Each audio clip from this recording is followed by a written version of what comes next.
деген бул кыргыздын жөн эле баш кийими эмес, бул эң ириде улуттук белги болуп эсептелет да. Мисалы Манаста деле айтылган эскерүүлөр бар калпак боюнча.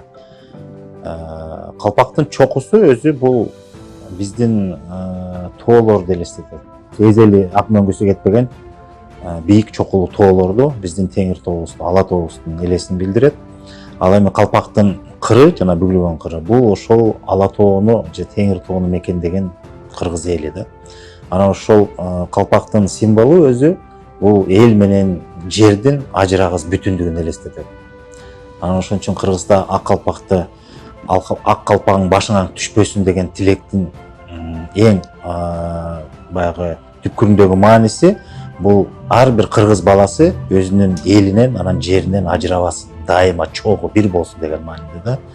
Анан ошол ак калпакты да ошон үчүн ылдый койбо, жерге тыштаба, ылдый жерге койбо деген тыюу эмес, баягы эскерүүлөрдүн негизги багыттама сөздөрүнүн негизги мазмуну бул ошол сенин мекениңне, элиңе болгон өзүңдүн мамилеңди көрсөтүү да.